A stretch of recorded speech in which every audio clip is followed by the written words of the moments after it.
여러분 안녕하십니까, 황시열 변호사입니다. 나경원 의원이 정말 대이변이라고도 할 수 있겠는데요. 충분히 4강 안에 들어갈 것으로 예상됐습니다만은 나경원 의원이 고배를 마시고 말았습니다.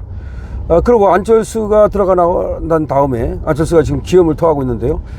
지금 얘기하는 것이 김, 그리고 홍, 그리고 한에게 계엄에 대해서 사과하자 라고 하는 또 제안을 내놨습니다. 그러면서 자기가 이제 치고 나가는 거죠. 그리고 자기가 반드시 이재명을 이길 수 있다, 이런 얘기를 하고 있는데요. 아마 이제 4강 안에 들어가고 나서 못 들어갈 것으로 예상을 했는데 의외로 들어갔단 말이에요. 그리고 나서 뭔가 자신감을 얻은 건지, 아니면 의도적으로 말이죠, 치고 나가는 것인지 지금 안철수가 상당히 치고 나오고 있습니다. 아마 안철수가 이런 생각을 할 수는 있겠죠. 자신이 여기서 한동훈을 따라잡을 수만 있다면 이쪽에서 안철수, 저쪽에서 김문수나 아니면 홍준표, 이렇게 올라갈 것이다. 그러니까 이제 한동훈보다도 더 세게 윤을 몰아붙이고, 한동훈보다도 더 세게 계엄에 대해서 잘못된 것이다.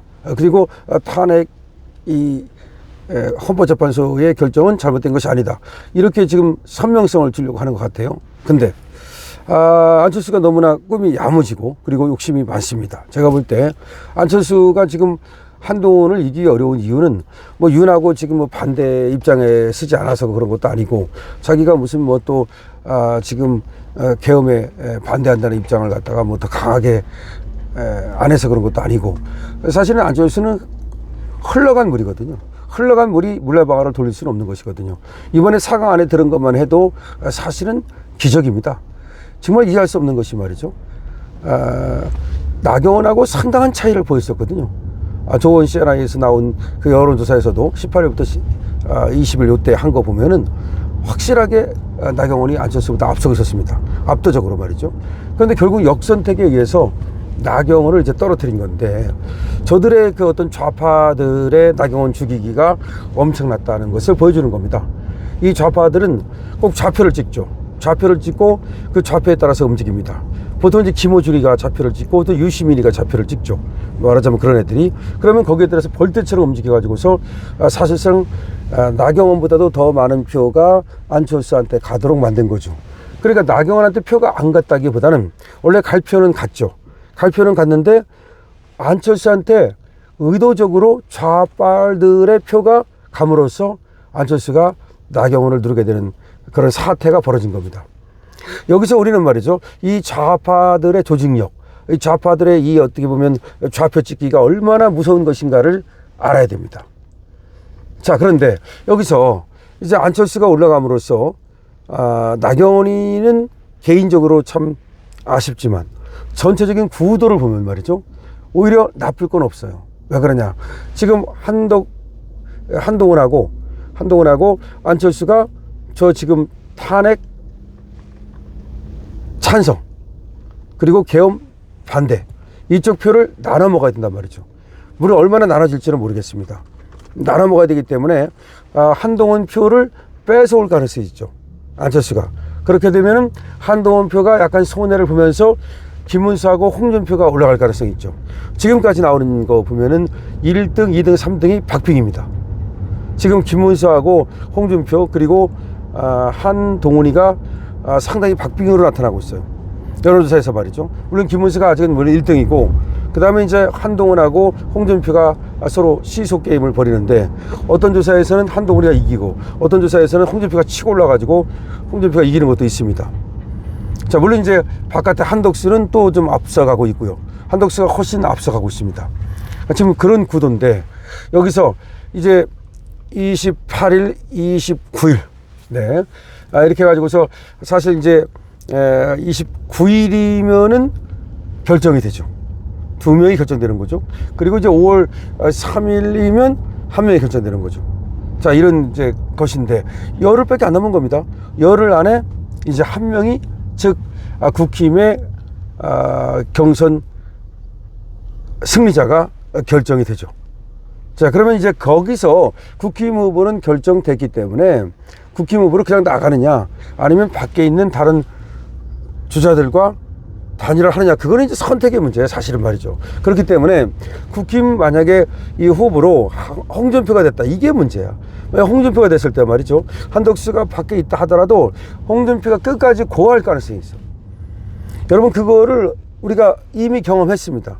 세상에나 말이죠, 홍준표하고 안철수하고 유승민하고 다 나오는 바람에 이렇게 나오면 분명히 진다는 걸 알면서도, 이렇게 여럿이 나가면 진다는 걸 알면서도 문재인한테 상납하지 않았습니까?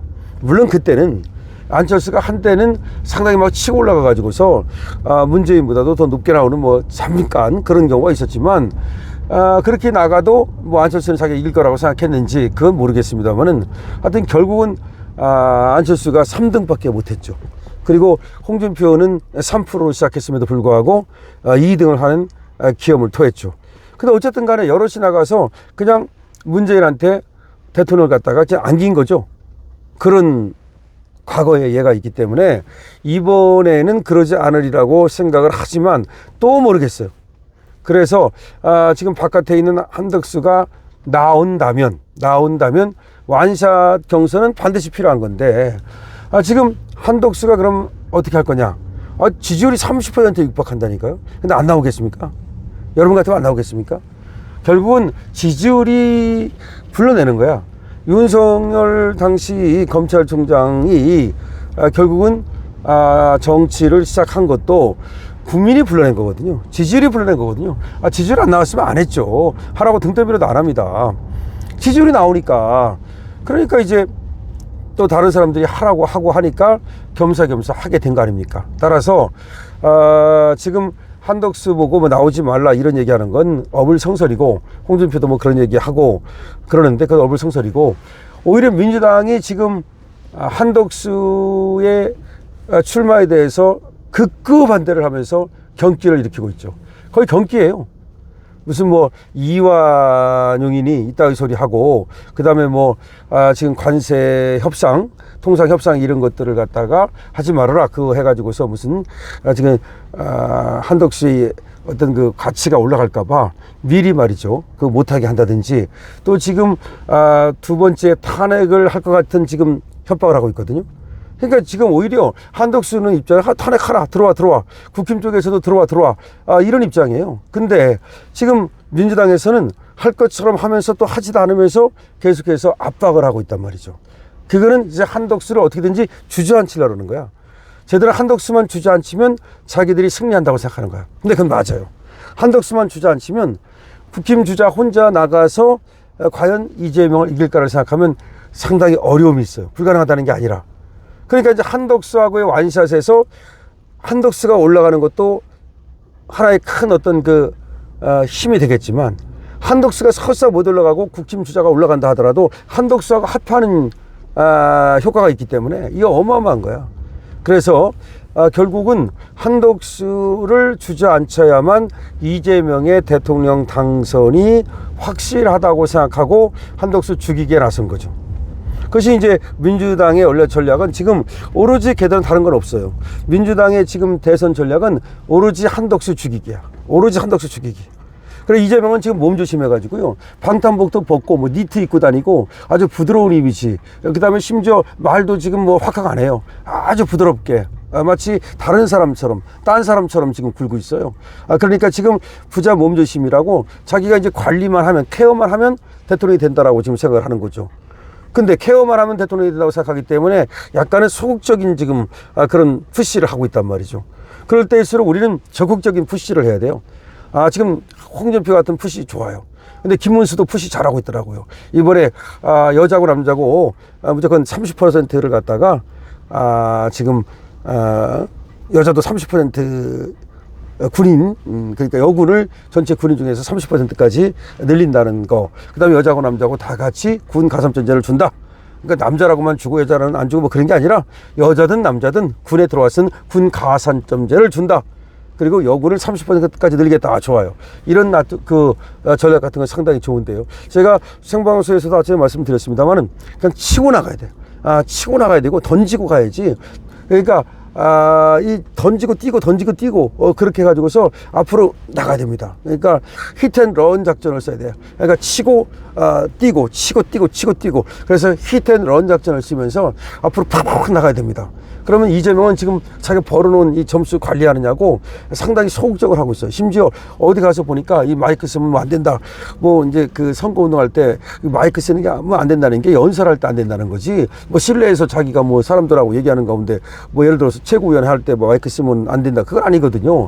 근데 그것조차도 마이크 안 쓰겠다 그러고 상당히 부자 몸조심을 하더라고요. 그러니까 자기가 마치 대통령 다 된 것처럼 지금 그렇게 행사를 하고 있는 거야. 근데 그게 오히려 엄청난 마이너스를 갖고 올 수 있거든요. 그러니까 부자 몸조심하다가 결국은 망하는 거죠. 자, 그렇게 되는데 지금 더군다나 이재명이 지금 뭐 거의 멘붕 상태가 왔다는 얘기가 있어요. 왜냐하면 대법원에서 저렇게 나올 줄 몰랐죠. 그러니까 조이대 너가 감히 지금 이런 어떤 생각인데 아니 조이대가 이재명 따위한테 뭐 꿀릴 게 뭐가 있습니까? 대법원장이 말이죠. 그러니까 조이대가 지금 빨리 이 재판을 끝내겠다는 거 아닙니까? 그럼 이렇게 생각할 수 있어요. 조이대가 어떤 방향을 설정해 놓고 내지는 어떤 목표를 세워 놓고 거기에 맞춰서 하는 거냐? 저는 그건 아니라고 봐. 그러니까 조이대 입장에서는 어쨌든 간에 이 사건이 빨리빨리 진행이 돼서 대선하고 관계없이 대선에 영향을 미쳐서는 안 된다. 그래서 빨리 이 사건을 갖다 소위 떼겠다. 결정 내겠다.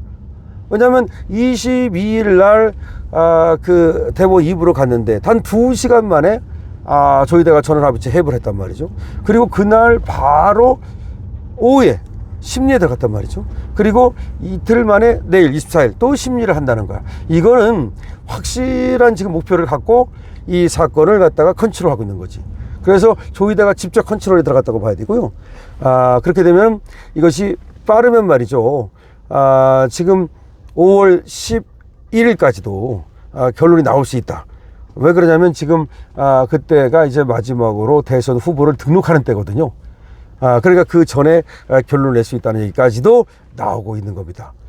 그러니까 뭐 5월 초도 빠르면 가능하지 않겠냐. 근데 이제 5월 초가 노는 날이 많아요. 그래서 노는 날까지도 과연 심리를 할 것인가. 이게 하나의 이제 변수야. 그래서 어떤 사람들이 이렇게 생각합니다. 이걸 갖다가 아예 그냥 5월 3일 날 전에 하려고 그러는 거 아니냐. 지금 그런 얘기까지도 나오고 있습니다.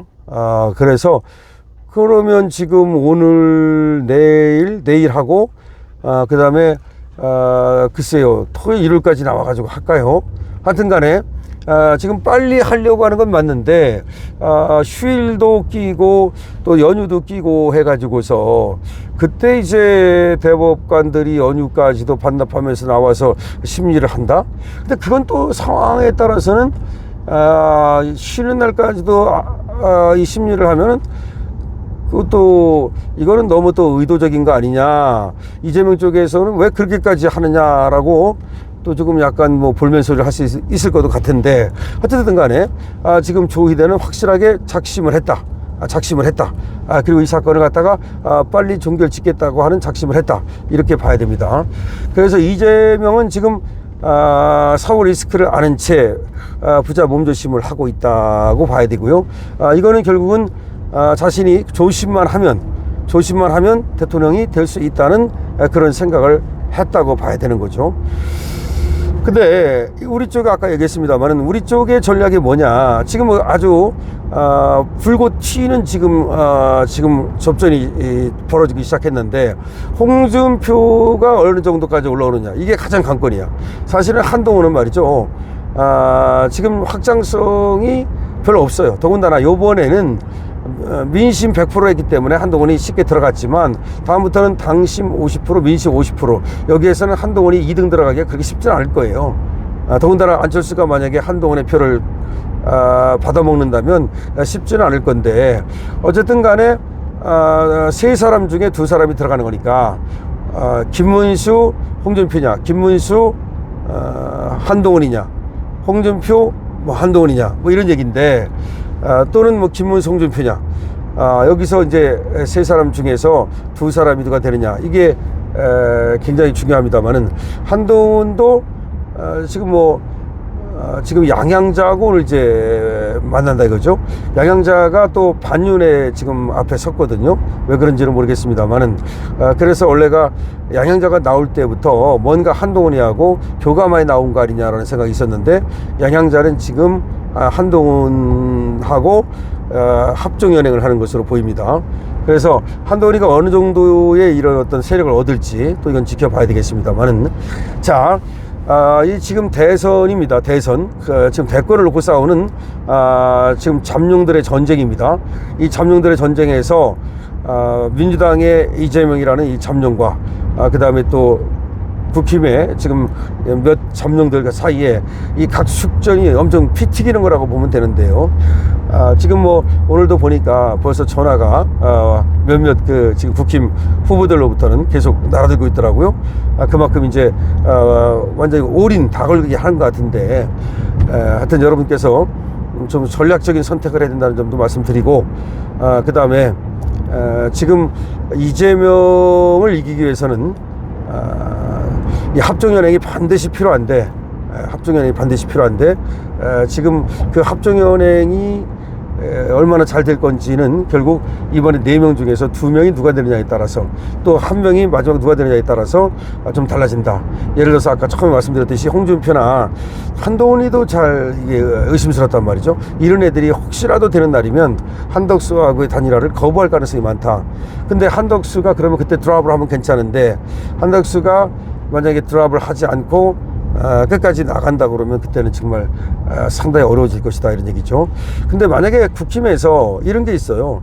홍준표나 한동훈이가 되면 계속 밀고 나가서 단일 안 한다. 단일 안 하면 결국 한덕수가 지가 드랍하고 말 것이다. 어떡할 거냐? 내가 끝까지 나간다 그러면 제가 무릎을 꿇을 수밖에 없지 않냐? 어차피 다 나가면 안 되는 건데. 맞아요. 그런 작전을 쓸 가능성이 있어요. 제가 봐도 한덕수는 관료기 때문에 정치라고 달라서 뭐 목숨 걸고 그렇게 뭐 하려고는 안 할 거란 말이야. 자기가 이길 가능성이 있으면 나가겠지만, 자기가 질지도 모른다, 뭐 이길 가능성이 적다 그러면 안 나가요, 그런 사람은. 그러면 이런 거죠. 홍준표가 되고 나서 한덕수보다 지지율이 떨어지는데도 불구하고 지가 끝까지 양보 안 하는 거야. 그러면 한덕수가 봐가지고 이거 어쩔 수 없다 그래갖고 다 나가야 뭐하냐 그래서 한덕수가 드랍할 수도 있죠. 그걸 노리고서 지지율이 낮음에도 불구하고 단일화 안 하는, 그게 사실 걱정이 되는 거거든요. 그래서 김문수가 되면은 김문수는 단일화 한다고 분명히 얘기를 했고, 그리고 또 그런 어떤 작전을 쓸 사람은 아니니까 좀 더 순조롭게 되지 않겠나라는 생각이 드는 겁니다. 자, 어쨌든 지금 대선 전국이 지금 가파르게 지금 급변하고 있습니다. 우리가 계속해서 지금 국힘의 경선에 대해서 관심을 가지면서 여러분들 전화 온다든지 하면은 거기서 적극적으로 대응을 해 주시기 바랍니다. 강신업 TV입니다.